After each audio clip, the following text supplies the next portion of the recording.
If you get to the point where all you want to do is be successful as bad as you want to breathe, then you'll be successful. And I'm here to tell you, number one, that most of you say you want to be successful, but you don't want it bad.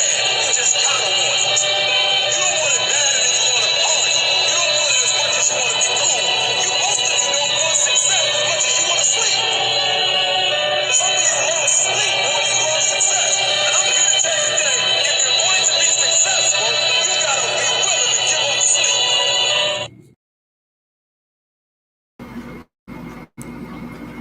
Good evening, folks. We are back. Welcome to Assembly of Excellence.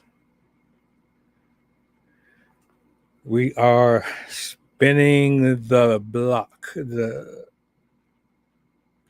aforementioned carousel.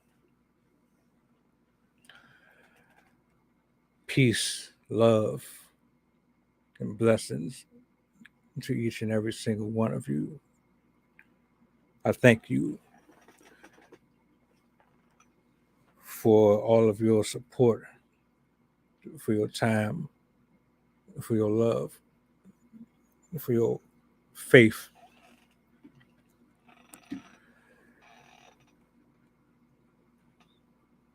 Shout out to my writers, my artists, my singers,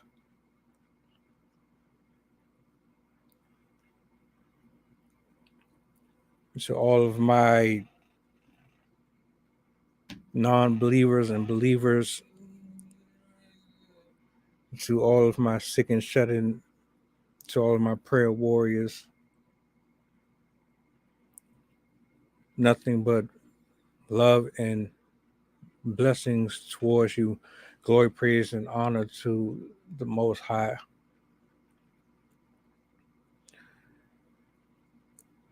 If you weren't here earlier, you missed out. Shout out to Jason Matthews. The conversation that me and this gentleman had earlier today was nothing short of groundbreaking.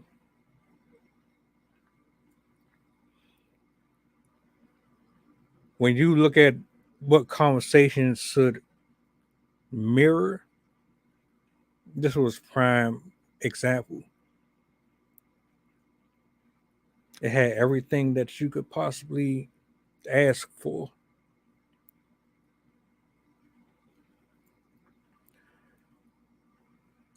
The depth in which we were able to delve in, the amount of ground we covered within a little over an hour. It felt like we were only on there for 10, 15, 20 minutes. But what I appreciate about that conversation is that even listening to the things that he was speaking on, it allowed me to remove myself from forming thoughts and opinions immediately right away. It kind of just humbled me. It forced me to put my thinking cap on and really process what was being said, because it's very easy to miss out on some gems being dropped when you got too much going on in your head. And he was really talking. Like, I feel for you if you didn't catch that back and forth. It was a classic stream, and he's going to pull up again. We're definitely going to make something happen here soon. I can't wait. But tonight,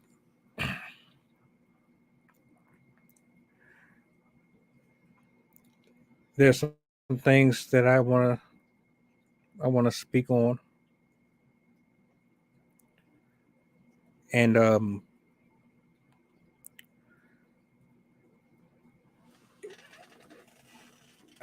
when I think about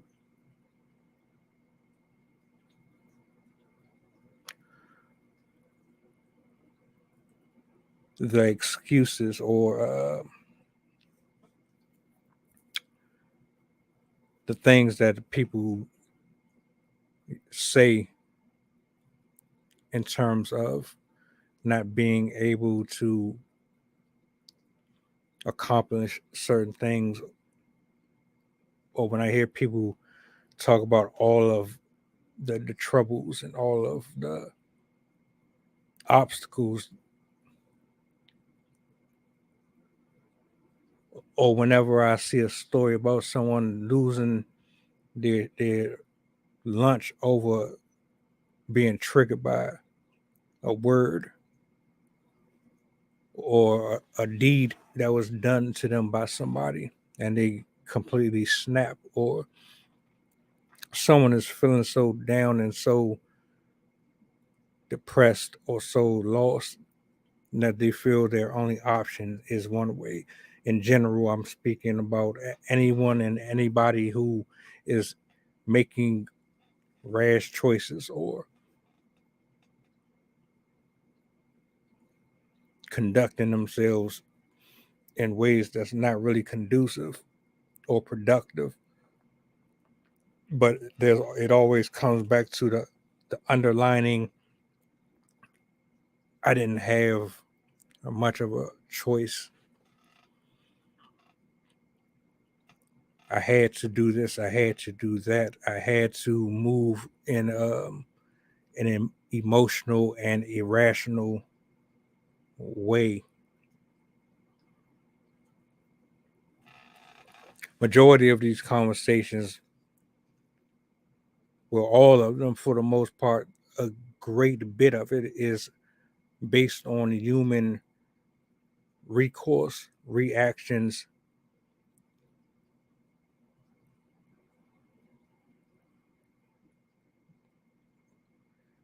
It's almost as if everything that I and Jason spoke on earlier kind of is resurfacing today or right now when a person says or ends up in jail or they decide to commit a crime, and instead of taking accountability for their inability to process what they're internalizing, they decide to lash out and use that anger and that energy to do something that's going to be destructive and spiteful and hurtful to someone else, really just imploding from the inside out, destroying families, loved ones, communities, passing STDs around, doing drugs, blaming people for their promiscuity, blaming people for their idolatry, blaming people for why they're the way they are, blaming people for why they can't get out of certain situations, putting and pointing fingers at everyone else except for looking at themselves when they're in reality and the truth comes to light and you have no one else to look at but yourself. You come to realize your mortality, and the reflection in the mirror is talking to you way more than anybody else that ever came and screwed you over to your knowledge. This whole idea that we don't have a choice, or say, is a complete fallacy and a lie. And it's evil and it's wicked, and it comes from a place of fear. Everyone has a choice. We all have a choice. I choose to do this because it's therapy for me, because I believe in something that I only see it and nobody else sees. It doesn't matter if anyone believes in it or anyone can grasp the concept or the idea that I can speak with a tone and a commanding, resounding authority and a reassurance within my tone and voice and pitch that I can articulate and speak from a perspective of I've been there and I've done it and I've got the experience and I see things and I know things just as well as the next person. It's not my place to rely on your thoughts and opinions on whether or not I can or I can't. I have to know that I can or can't. I have to choose whether or not I do this or I don't do it. We all have a choice. We all have a choice to pick up a knife, pick up a gun. We all have a choice to walk away, turn our back. We all have a choice to have the uncomfortable conversations. We have a choice to watch. We have a choice to listen. It's totally up to you. See, once you hit a certain age, you've been instilled with all of the characteristics and intangibles and traits genetically, spiritually, to be able to do and make choices and decisions. You have been given every single thing that any other human being has been given, from millionaires to billionaires to traffic workers to sewer workers to sex workers. If you're in any field of work, if you are having any type of conversations with anyone, or you decided that you wanted to strip and get on that pole, you made the choice to do it. You made the choice to sell your body. You made your choice to pimp. You make your choice to choose whether or not you believe in God. You make your choice whether or not you want to be a good citizen or a bad citizen. You all have a choice. You're in jail because you made a choice. You lied because you made a choice. You love people because you make a choice.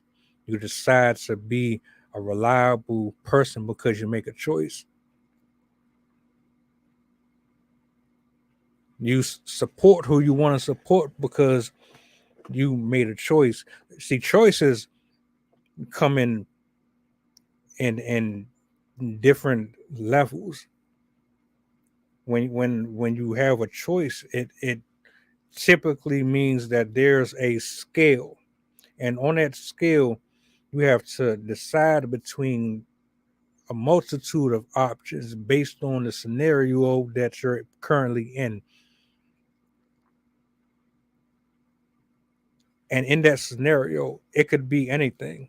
You could be getting ready to serve a life sentence, or you could be asked a question from someone that you respect or you really don't respect, and you have to decide whether or not you're going to be upfront and honest with them and save you and them the trouble of finding out the hard way what your intentions really were.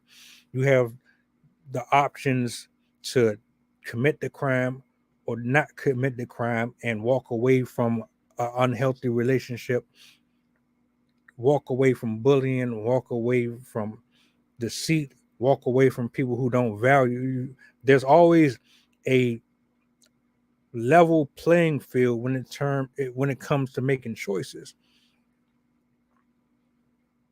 Always. It's never a one-sided situation or circumstances where all you have is this. The human in you, the flesh in you, where you've drawn in all of these different things from life, the effects of bondage, of being captivated and mesmerized by the beauty of shiny objects, fancy talk, anger, being raised to look at your parents be promiscuous, dangerous. You watch your loved ones idolize false prophets and false gods, and you took on all of that yourself, and you internalize all of other people's things from the world. And then what you end up doing moving forward, all of your choices and decisions, if left untouched and no one can hold you accountable or speak a good word in your ear because you're so closed off. When you decide to make certain movements and you say, all right, well, I don't like the way they spoke to me. So out of ego, arrogance, pride, and how society has programmed you to think that you have to respond with equal force, or you have to give eye for an eye. I've said this before. When you do things like that, you're taking away the option of doing completely different than what you really want to do. The best option for you. There's always a good, healthy balance, and there's always a negative, destructive balance or choice when it comes to making the best move for your walk in your life, because you can go either way, but you just have to understand and slow down and think, like, if I decide to engage or interact with what's fueling this fire or this jealousy or making me envious, am I really thinking long term and really processing and understanding where this is coming from? My man Jason said earlier that we don't take into consideration what's going on in other people's life. I know for a fact with murderers and adulterers and folks that walk like that, there's demonic spirits and there's different entities that has been given and granted permission to utilize the vessel that they are occupying. So when you start to see characteristics of something that is heavy and feels negative, you're not really looking at what's beyond the flesh. You're only seeing the person, and you just think, oh, such and such is being a bitch and whatever. And the whole time it goes way deeper than that. And then that spirit, if it's successful, it jumps off onto you. You had the choice and the option to go one way or go the other. You decide to go the way that you thought was going to give you the quickest gratification. That's what it's all about, really, when we make these choices. Making these choices come from seeking a instant satisfaction,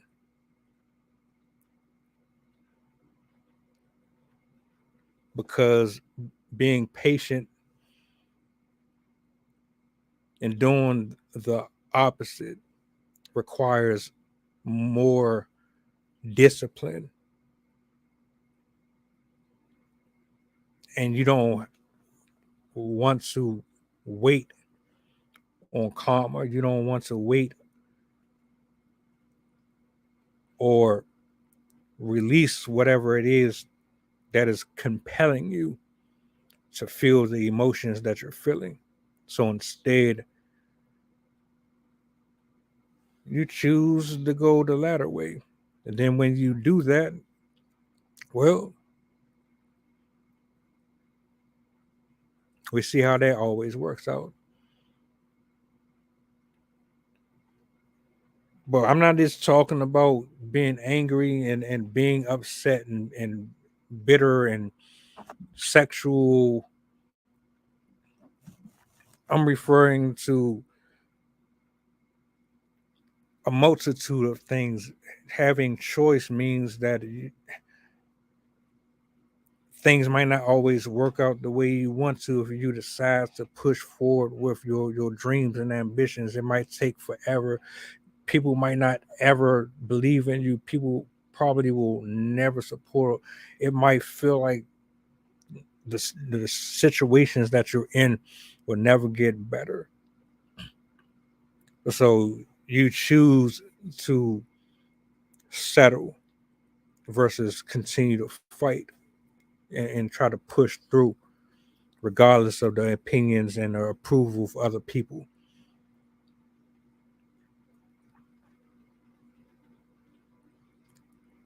You choose to stay in abusive relationships. You choose not to pursue your ambitions and your whatever it is, your creative juices. You block the flow of it in fear of being rejected. You don't want to put in the time and the energy and the effort and the work. You don't want that feeling of I didn't get no love, or this didn't pan out how I wanted it to. You don't want to feel like a failure. You don't want to feel like you did all of this for nothing. So rather you take this extra steps to fight through that negative thinking and get it out of your head and practice a more healthy way of dealing with the thoughts that fuel your mind every single day. You choose the easier path, which will bring you a softer, gentler, more exponential result to bring you some comfort. Choice. You all have a choice. We all have a choice. We can choose to ignore our gifts. We can choose to ignore love. We can choose to ignore God. We can choose to believe in whatever we want to believe in. We can choose.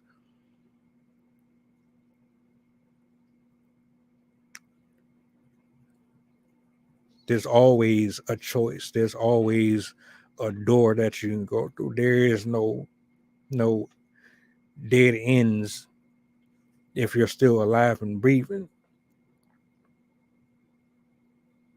You want that job, go for it. You don't have the confidence that you're going to get the job, still go for it. You scared of heights? Is it something that you want to explore? Go for it. You want to walk away from somebody, but you don't know how? Do it anyway. Make yourself do it. You're tired of getting beat on, mentally abused, emotionally abused, and you want to walk away from it. You have outlets. You have different people and sources that you can go to, even if you don't have a direct connection to a family. You have things and individuals that can help you out. Go for it.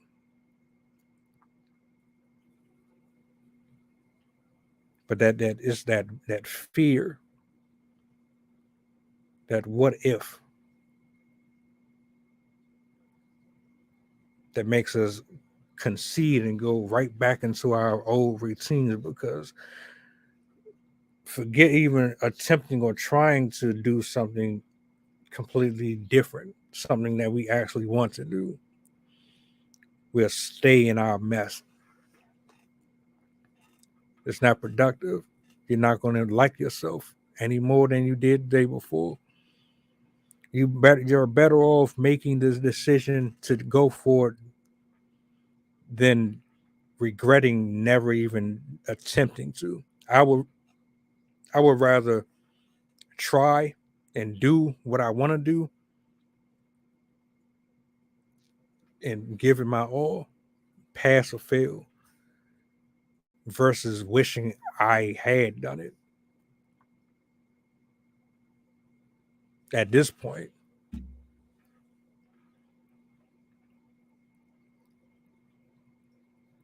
I've had conversations where the results weren't bearing the fruit. So what I'm doing to them is considered superfluity. It's just a hobby. Nothing about what I'm doing here is really generating any type of success in the eyes of a person who relies on tangible evidence to prove that this is worthwhile. It opened my eyes to that person, and it opened my eyes to people in general, especially those who call themselves being the closest to you. Those be the ones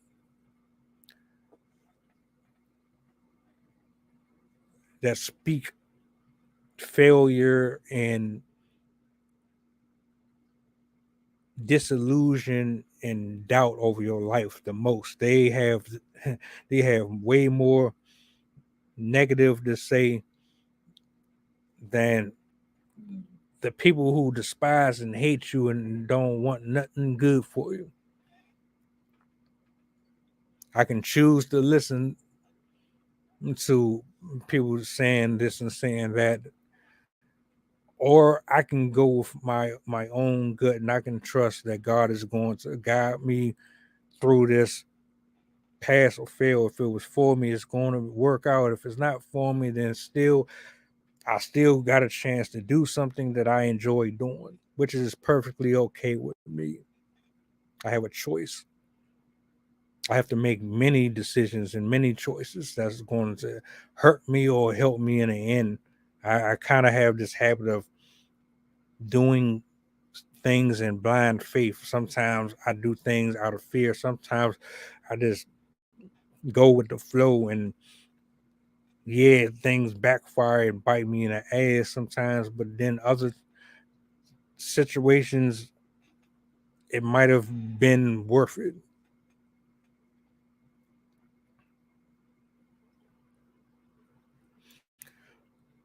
So you have a choice.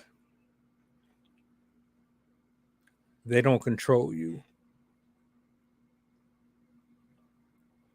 They don't dictate your failures or your successes. They don't negate your progress. They don't determine how far you elevate in life. They're not the final say or the decision maker. God has the final and the first say. And that's the truth.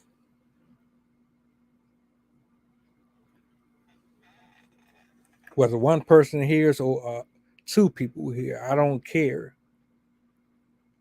I choose this. I enjoy it. I have very good interactions with the people that come on here. I get to interact with people that I never would have if I hadn't did this. What I do tomorrow, what I do tonight,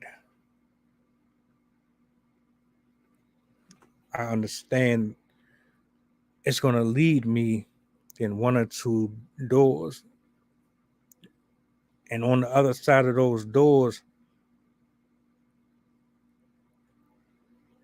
it can be good or it can be bad.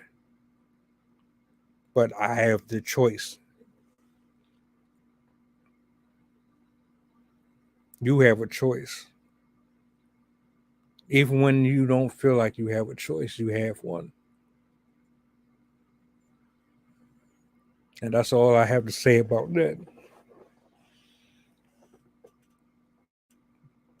I don't want anyone to ever feel like they don't never have a choice, or their backs against the wall and they don't have nowhere to go. You have somewhere to go. Go to God. And then make a choice. And make the choice that you know you should make, and not the one that you feel most comfortable with making.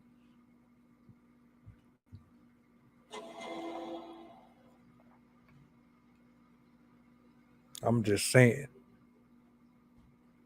It's not that difficult. We make it that difficult because we allow that stuff to play and play and play and play in our head.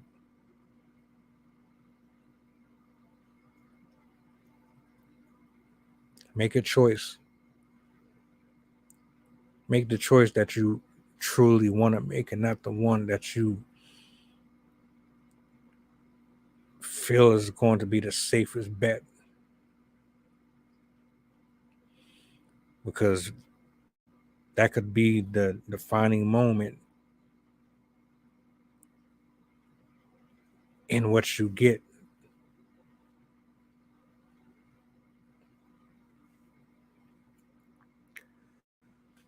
Tomorrow we are pulling back up 7 p.m. Eastern Standard Time. You know the vibes.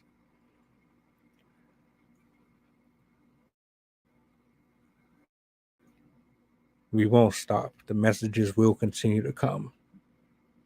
The conversations will be had. And as long as the Lord gives me breath to speak, I'm going to speak. I thank you all for pulling up, for supporting and showing love. This is Assembly of Excellence signing out.